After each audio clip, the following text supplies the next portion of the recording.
4월 17일 수요일 뉴스투데이 경남 시작하겠습니다. 오늘의 주요 뉴스입니다. 진주의 한 아파트에서 40대 남성이 불을 지르고 주민들에게 흉기를 휘둘러 5명이 숨지고 10명이 부상당했습니다. 전기차 보급은 확산되고 있지만 충전소 관리는 제대로 되지 않아 보완이 필요하다는 지적입니다.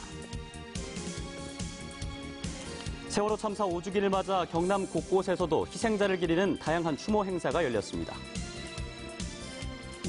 해마다 경남 연안에서 해양 쓰레기를 수거하는 데 50억 원이 드는 등 문제가 심각한 것으로 나타났습니다.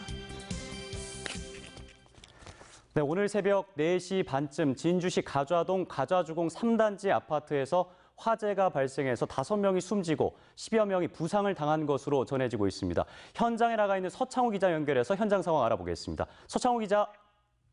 예, 오늘 새벽 4시 반쯤 진주시 가좌동의 한 아파트에서 이 아파트에 사는 42살 안모 씨가 복도에 불을 지른 뒤 불에 놀라 뛰쳐나온 주민들에게 흉기를 마구 휘둘러 65살 김모 씨를 비롯해 5명이 숨지고 10명이 부상을 입고 인근 병원으로 옮겨져 치료받고 있습니다.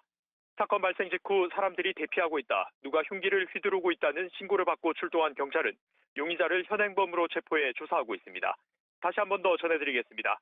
오늘 새벽 4시 반쯤 진주시 가좌동의 한 아파트에서 이 아파트에 사는 42살 안모 씨가 복도에 불을 지른 뒤 불에 놀라 뛰쳐나온 주민들에게 흉기를 마구 휘둘러 65살 김모 씨를 비롯해 5명이 숨지고 10명이 부상을 입고 인근 병원으로 옮겨져 치료받고 있습니다. 사건 발생 직후 사람들이 대피하고 있다, 누가 흉기를 휘두르고 있다는 신고를 받고 출동한 경찰은 용의자를 현행범으로 체포해 조사하고 있습니다. 추가 속보가 들어오는 대로 바로 보도해드리겠습니다. MBC 뉴스 서창우입니다. 네, 이어서 다음 소식 전해드리겠습니다. 환경 문제를 고려한 전기차 보급이 확산되고 있지만 정작 인프라는 뒤따라주지 못하고 있습니다. 전기차 충전소 보급은 늘고 있지만 관리는 엉망이어서 안전사고 우려까지 나오고 있습니다. 서창우 기자가 현장 취재했습니다. 창원의 한 전기차 충전소. 충전 구역임을 알리는 주차구역 표시가 없습니다. 충돌 방지 시설도 설치돼 있지 않습니다. 다른 충전소 상황은 더 심각합니다. 문제는 빗물에 노출되는 걸 막아주는 비가림막이 없다 보니 간전 사고의 위험이 높다는 겁니다. 실제로 지난해 7월 대구의 한 전기차 충전소에 있던 부품에 빗물이 들어가 충전기가 폭발하는 사고가 발생하기도 했습니다. 완전히 가려주지 못하기 때문에 조금 불안한 면은 있긴 있습니다. 그래서 아예 저희 같은 경우는 비가 오거나 이런 날은 저희 가서 충전을 안 하고요. 때문에 절연 장갑같이 감전을 예방할 수 있는 안전 장비가 필요한 상황. 하지만 이런 장비나 감전 위험을 알리는 표지판은 찾아보기 힘듭니다.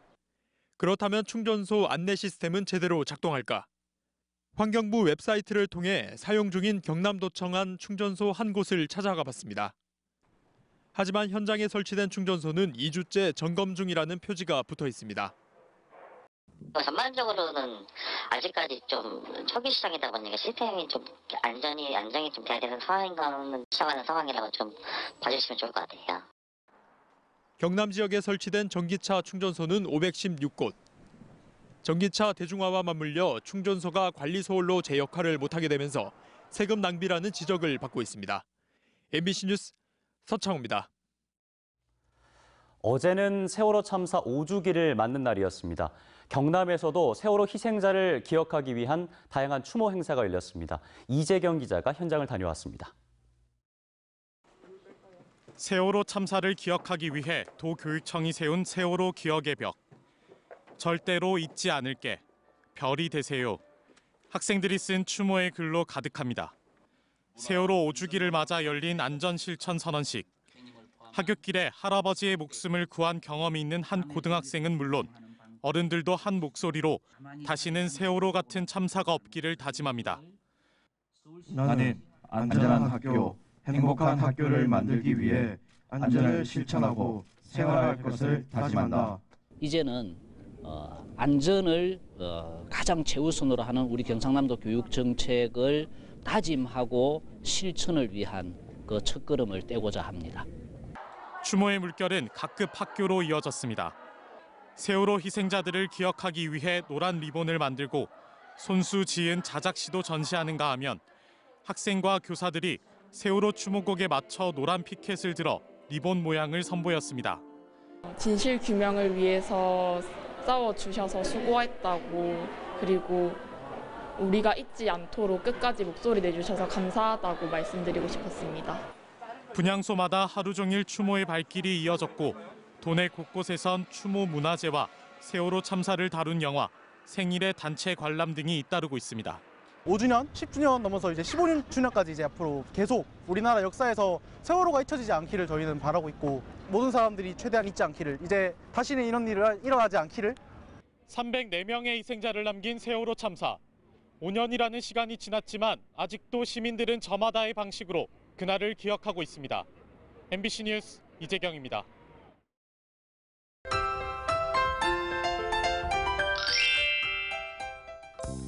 현재 서부 지역에 빗방울이 떨어지고 있습니다. 이 비는 오전 중에 그칠 것으로 보이는데요. 예상 강수량은 서부 남해안 지역이 5mm 미만으로 매우 적은 양이 내릴 것으로 보입니다. 오늘은 아침 기온이 어제보다 3에서 5도가량 올랐지만 여전히 일교차가 큽니다. 창원의 아침 최저 기온 11도, 진주는 9도에서 시작하겠고요. 낮에는 창원, 진주 22도까지 올라 일교차가 10도 이상 나겠습니다. 위성 영상입니다. 오늘 대체로 흐린 가운데 비가 오는 지역은 가시거리가 짧습니다. 비로 인해 도로가 미끄러운 곳이 있으니 안전운전 하시길 바랍니다. 오늘도 낮 기온이 크게 올라 낮에는 조금 덥다고 느끼실 수 있는데요. 아침 기온부터 살펴보시면 밀양이 9도, 창녕이 8도에서 시작합니다. 낮에는 대체로 20도에서 24도 분포를 보이며 어제와 비슷하겠습니다. 서부 지역입니다. 거창 7도, 산청 8도에서 시작합니다. 낮에는 역시 기온이 큰 폭으로 올라 거창 22도, 합천 23도까지 오르겠습니다. 바다의 물결은 최고 1.5m까지 일겠습니다. 내일까지 일교차가 10도 이상 나면서 건강관리 잘해주셔야겠습니다. 날씨였습니다. 날로 심각해지는 해양 쓰레기 문제. 해마다 도내 연안에서 15,000톤을 수거하는 비용만 50억 원에 달합니다. 창원시가 도내에선 처음으로 관련 조례를 제정했고 경상남도와 다른 지자체들도 선제적인 조치가 필요해 보입니다. 김태석 기자입니다. 한려해상 국립공원 사무소와 유관 기관들이 해양 쓰레기 수거에 나섰습니다. 섬 곳곳에 흩어져 있는 스티로폼 부위와 폐그물을 주워 담습니다. 플라스틱 재질의 각종 생활용품은 아주 흔하고 심지어 대형 냉장고까지 버려져 있습니다. 120여 명이 6개 섬에서 1시간여 동안 모은 해양 쓰레기만 5톤 정도. 배를 정박할 선착장이 없어 수거하지 못하는 바람에 방치된 쓰레기도 엄청납니다. 수거된 해양 쓰레기를 형상별로 모니터링하여 결과를 분석하고 그에 맞는 관리 방안을 마련할 계획입니다.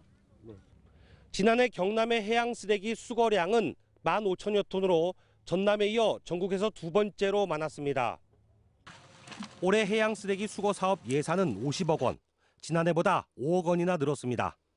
창원시가 도내 최초로 해양 쓰레기 관리를 위한 조례를 제정했지만 해양 폐기물 관리에 관한 법률은 국회에 계류돼 있고 다른 연안 지자체 6곳은 조례가 제정돼 있지 않아 경남 전역의 체계적인 통합 관리에는 이르지 못하고 있습니다. 경상남도는 올해 해양 쓰레기 발생량에 관한 연구 용역 결과가 나오면 경남의 관리 계획을 수립할 것이라고 밝혔습니다. MBC 뉴스 김태석입니다.